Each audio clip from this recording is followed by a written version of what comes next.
With the fourth pillar knocked down and the tower now lowered, we want to make our way up to the next floor since the landscape has completely changed and, well, that is our next destination. So, as you can see, I fell down that hole. Alternatively, you can just play your ocarina to warp to the dungeon entrance, then head right a couple screens and then up a screen. We've been through this path before. And with the blocks lowered, you want to head down a screen and then use a small key on the locked door and then jump off the ledge to the left.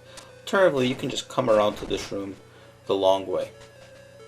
With the blocks lowered, head down the steps, head up a screen and right a screen to take on the dungeon mini-boss, Grim Creeper. Hey Runt, you think you can take me? Alright boys, get this punk out of my face. Alright, so the Grim Creeper will send out these 6 enemies which somewhat resemble geese. They're basically like flying bats. Hey, that's all you've got? Get ready for this. What you really need to do is defeat all 6 of them at the same time before they all leave the screen and come back. If you don't kill all 6, it'll just keep going, and every time they'll set up in a different pattern. You dirty rat, you beat my brothers. You'll pay. I'll never forget you.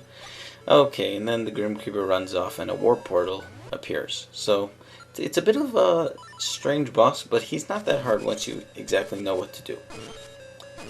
You can defeat the enemies here, and then if you want to just push the blocks together, and this will cause a treasure chest to appear. Open it up to get the Nightmare's Key. Yay! Alright, so now we need to backtrack just a couple screens. We can actually make our way directly to the final boss, or we can take one quick pit stop here. First of all, we want to use the Nightmare Key on the locked door, and if you just climb the steps on the left, you can hookshot across to the right, and that's where we need to go to take on the boss.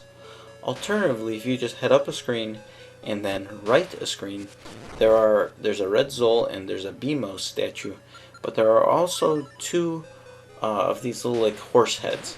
This is a really annoying room given the moving platforms and the Beamos statue, but just you can keep tossing the horse heads, and once they land, it'll create a treasure chest, and it contains the secret medicine. So, in case you die at the boss, you will have your life restored. Backtrack up to the screen, and you'll notice I skipped a bunch of screens on this floor, much for the reason that they're completely optional. You don't even ever need to go to them. So, once you hookshot on over, remember you can jump on top of this Goomba to get a recovery heart. Then just head up a couple screens and then exit the Eagle's Tower. You are now on top of the tower where we will take on the dungeon boss, Evil Eagle. Bah! I'm not going to hold back. I'm going to make you wish you were never born. That is the Grim Creeper, the dungeon mini-boss, who jumps on top of the Evil Eagle, and this is a combined boss battle in a way. There are a bunch of ways you can defeat the Evil Eagle, and its weak spot is basically the eagle's head.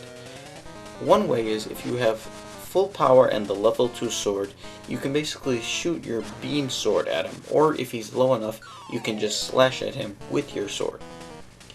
Its attacks, it'll try to blow you off with its wings, and it'll basically shoot off like little wings in a way at you. Just hold your shield out and face the eagle, and it will block the wings, and it will prevent the eagle from pushing you off the ledge. An alternative method of defeating the Evil Eagle is you can use your hookshot, and it works okay. It takes 6 hits with the hookshot to defeat him.